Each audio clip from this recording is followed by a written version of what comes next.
拥有绝世美貌的白发精灵却沦为了拍卖品，想也知道他接下来将遭受何等蹂躏凌辱。而买下他的这个男人更是露出了如此可怕的笑容。结果万万没想到，新主人居然是个恋爱脑，更没想到这还是双向救赎的超绝纯爱。一切还要从今天早上说起。作为被世人厌恶的魔法师，萨冈一个人住在森林深处的城堡，每天就是研究魔法，教训一下擅闯自己领地的大坏蛋。小树林里，男人正在逼近一个美少女，妹子下意识扇了他一巴掌，却把人家的脸都给撕下来了。紧接着，少女的衣服就被男人划破。不过他要干的并不是观众老爷们期待的事情，这个人是个臭名昭著的魔法师，专门把活人的脸皮剥下来研究魔法。眼看美少女就要惨遭毒手，萨冈被吵醒过来了，一把就拎起了剥皮魔法师，直接把头给捏碎，喷了美少女一脸鲜血，把人给吓晕了过去。萨冈有些不知所措，生怕给妹子留下心理阴影，就使了个让物体回到原来位置的魔法，却发现这妹子还是教会的人，而教会的人自称是神的信徒，也是魔术师的天敌。萨冈为了不惹麻烦上身，正准备把妹子送到外面的大街上，损友巴洛士就过来找他玩了。两人互相友好的问候了一番之后，萨冈把妹子送走，好兄弟也带来了个大消息，魔王之一的马加西亚死翘翘了。魔王是个很厉害的称号，只要获得这个称号就能同时获得强大的魔力，而世界上共有13位魔王，刚死的这个算是寿终正寝，毕竟就算达到了魔法的极致，寿命也只有1000年。当然这些不重要，重要的是马加西亚的领地将要举办一场拍卖会，拍卖会上甚至还有魔王的遗产，巴洛士盯上的就是这个，所以找萨冈借钱来了。最后两人一起前往了拍卖会，到领地就感受到了紧张的氛围，据说是最近有魔法师抓了一堆年轻女孩子，打算进行魔术实验。萨冈没太放在心上，反正这种事情跟他没关系，他也没兴趣管闲事儿。到达会场之后，前排已经有不少有头有脸的魔术师落座了，这几位都在第13位魔王马加西亚的继承人候选名单上。顺便一提，巴洛士和萨冈也在。不知不觉终于来到了拍卖会最紧张的时刻，接下来要揭开的就是最后一件拍卖品，也是原本预计要献给魔王马加西亚的商品。随着拍卖员将盖在商品身上的布掀开，一张绝世容颜展露在众人面前，居然是传说中的精灵，而且还是个白毛。在看到精灵的第一眼，萨冈就感受到了心跳如小鹿乱撞，眼睛里再也容不下别的人。台上的主持人还在大力推销这个特殊的商品，表示这个白发精灵不仅能当魔术的祭品，更可以当做随意玩弄的奴隶，如何疼爱凌辱都悉听尊便，起拍价是1万金币。结果主持人话音刚落，萨冈就立刻站起来喊出100万金币的高价，花100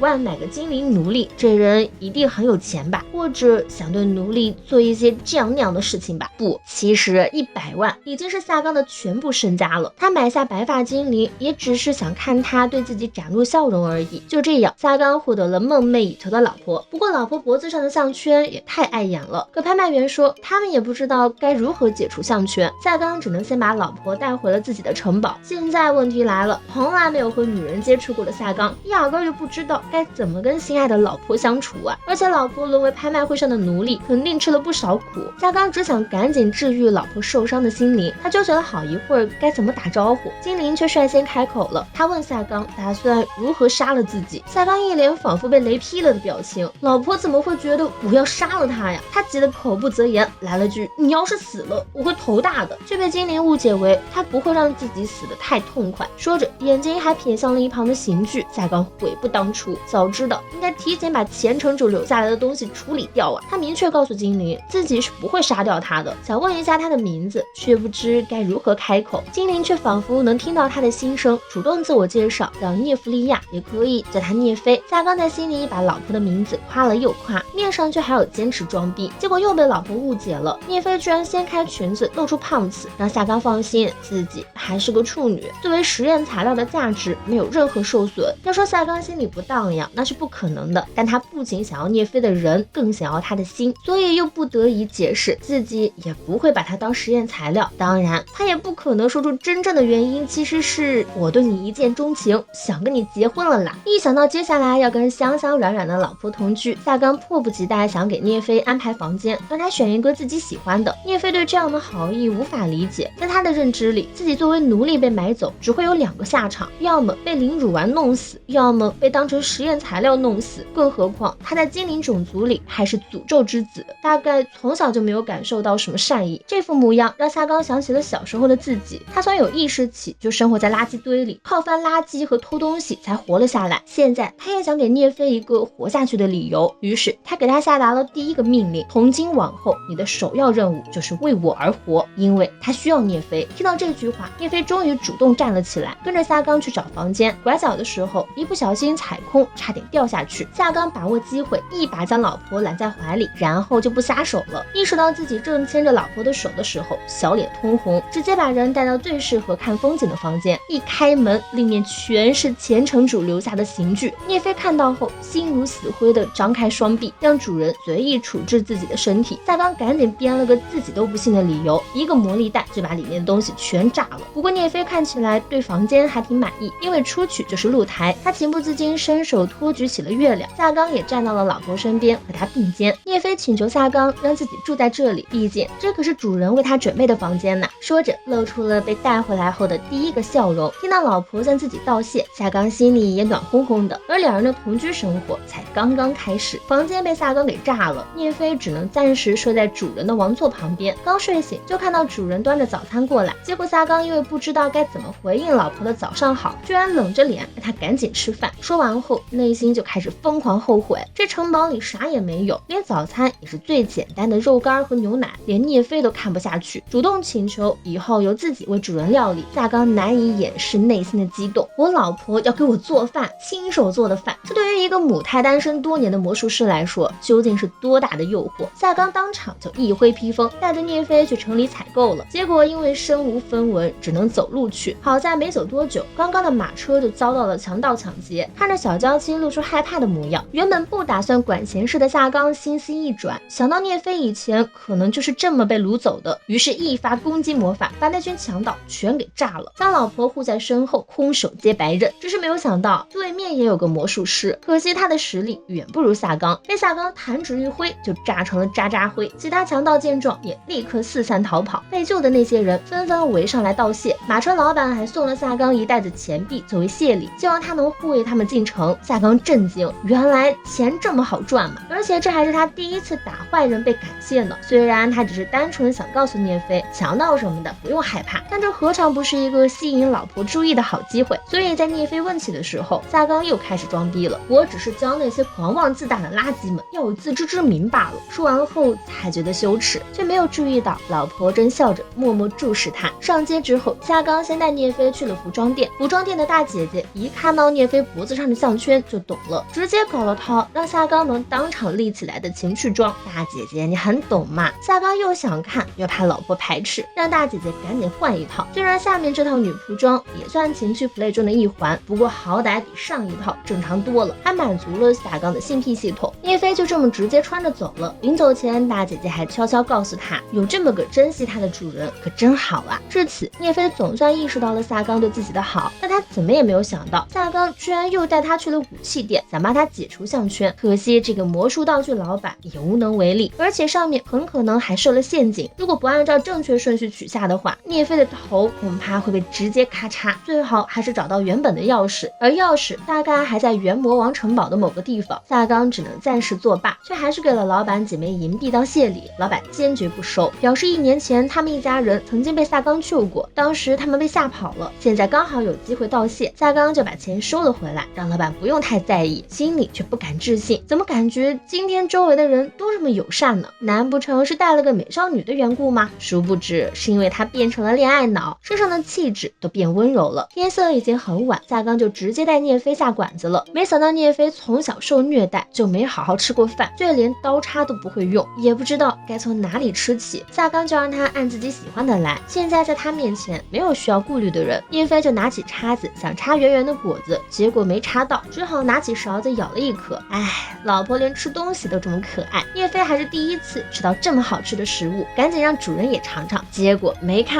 2度，萨冈也没插起来。聂飞见状就亲手投喂，萨冈小脸羞红的吃了下去。聂飞自己也没好到哪里去，两个纯情癖非要学别人大庭广众的调情，而聂飞也终于愿意接纳萨冈了。两人互相投喂，旁边的吃瓜群众也吃了满嘴狗粮，美滋滋的。不过昨天被萨冈救的那个少女就很烦恼了，她并没有失去记忆，也知道救了自己的魔术师是萨冈，但教会领导却说萨冈就是一系列绑绑架事件的真凶。老邓，我看你不像好人呐。而身为圣骑士长的少女，居然真的傻乎乎要去讨伐下岗了。